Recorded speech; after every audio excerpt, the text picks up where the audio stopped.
अगस्त 1945 को सुबह के करीब 8 बजे हिरोशिमा पर परमाणु बम का जोरदार हमला हुआ।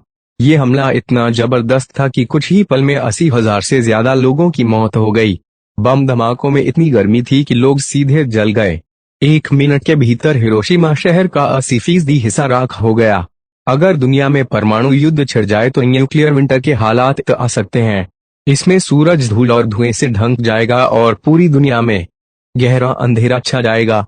जापान के हिरोशिमा नागासाकी पर परमाणु विस्फोट atomic bombings of Hiroshima and Nagasaki को 70 साल से ज्यादा वक्त हुआ।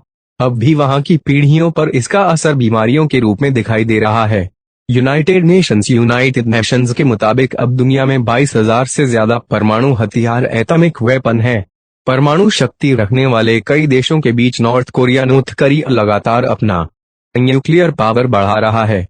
अब कोरोना के चलते जिस तरह का माहौल बना है, उसमें लड़ाई छिड़ने की आशंका से पूरी तरह इनकार नहीं किया जा सकता।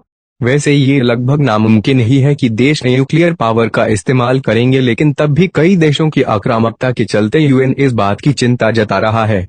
जानते हैं क्या हो सकता है अगर न्यूक्लियर युद्ध छिड़ जाए, और परमाणु बम का रेडिएशन कितना खतरनाक हो सकता है? क्या दुनिया पर न्यूक्लियर युद्ध का खतरा हो सकता है? इस बारे में स्टीवन इंस्टीट्यूट ऑफ टेक्नोलॉजी में साइंस और तकनीक के प्रोफेसर एलेक्स वेलरोस्केन साफ कहते हैं कि हाँ, ये हो सकता है। यूएसए टुडे की रिपोर्ट में एलेक्स मानते हैं कि देश अगर खुद को परमाणु शक्ति से मजबूत कर रहे हैं तो इसके पीछे वजह यही है कि जरूरत पड़ने पर वे कोरी धमकियां न देकर उनका उपयोग भी कर सकते हैं।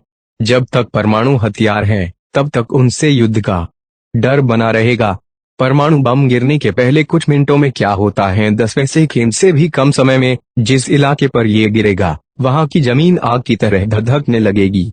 इसमें इतनी गर्मी होती है जिसकी तुलना किसी भी चीज से नहीं की जा सकती। चारों ओर सफेद तेज चमक पैदा हो सकती है जो आंखों से देखी तक नहीं जा सकती। वैसे विस्फोट के 3 मुख्य असर होते हैं। पहला, आग से भी ज्यादा तेज गर्मी में स्किन का झुलसना और मौतें।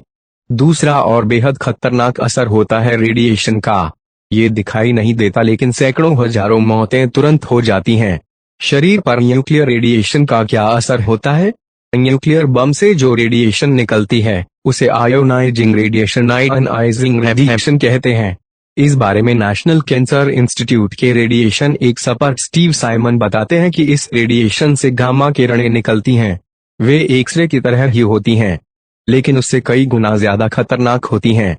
ये शरीर के जिस भी हिस्से पर पड़ती हैं, सीधे उसकी आंतरिक संरचना में बदलाव लाने लगती हैं, चाहे वो स्किन हो, अंदरूनी अंग हो या फिर हड्डियां।